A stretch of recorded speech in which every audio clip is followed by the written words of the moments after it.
Bom dia, um feliz dia. Hoje, quarta-feira, dia 21 de dezembro, hoje nós vamos estudar aí o juízo executivo, né?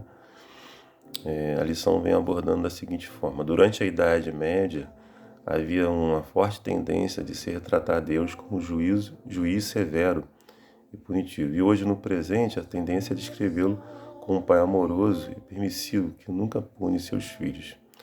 No entanto, o amor sem justiça se transforma em caos e ilegalidade, e a justiça sem amor se torna opressão e dominação.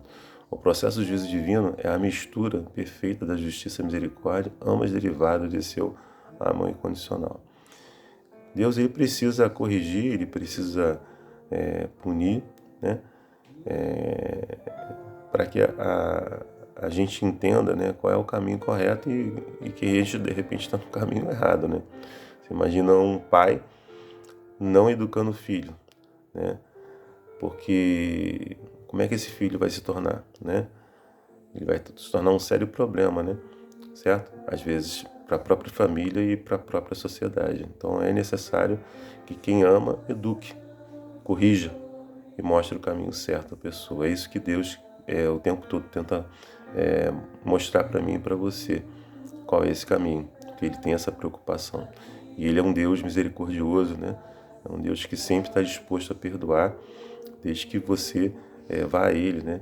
Pedir esse perdão, não é isso? E reconheça que errou. Bom, a gente vê na história, no decorrer da história, que Deus fez algumas intervenções punitivas, né? Na história aí do mundo, né? Bom, o juízo executivo é a intervenção divina, punitiva, final e irreversível na história humana. A gente vê alguns julgamentos punitivos, né? Limitados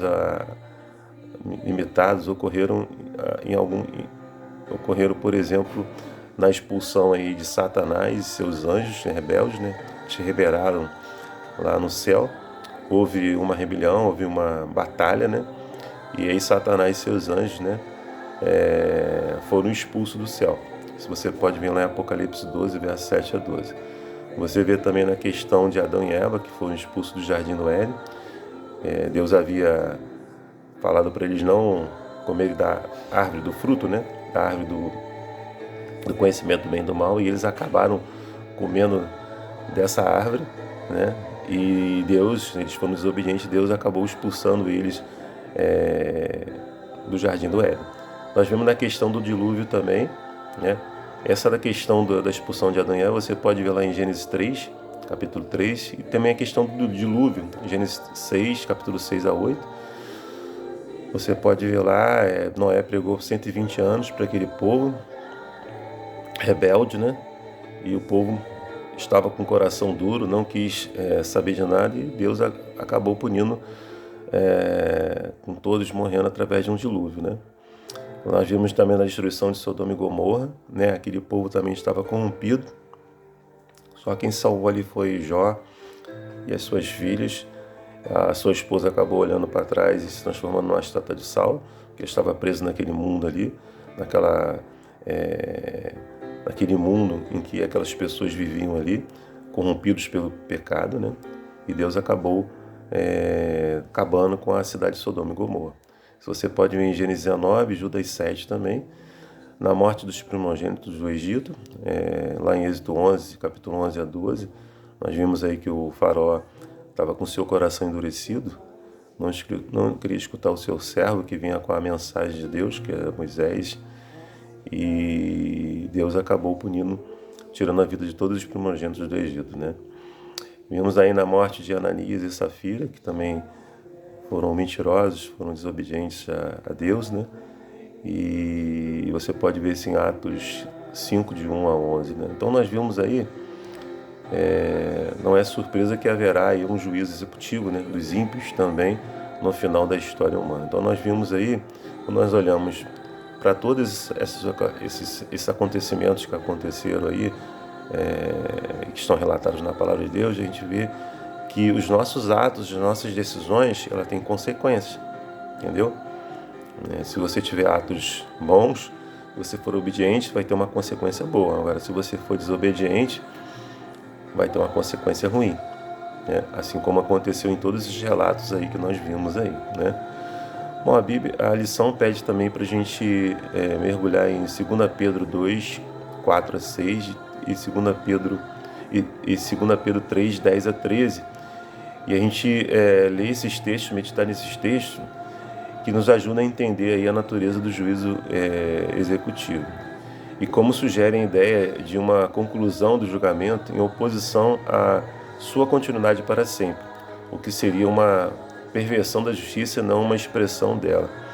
Ou seja, uma vez que foi decretado, né, a sentença, ela vai ser cumprida de uma única vez. Ou seja, você não vai ficar sofrendo eternamente, né?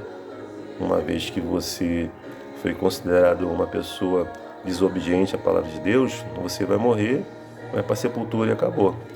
O que ele quer dizer isso com esse tormento eterno, esse fogo eterno, é que você vai morrer, vai terminar, vai para a sepultura e acabou, entendeu?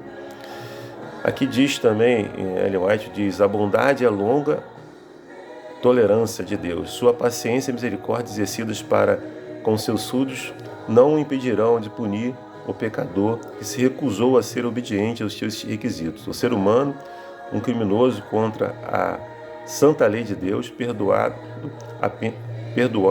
apenas por meio do grande sacrifício que ele fez ao dar o seu filho para morrer pelos culpados, porque sua lei era imutável, não dá ordens a Deus.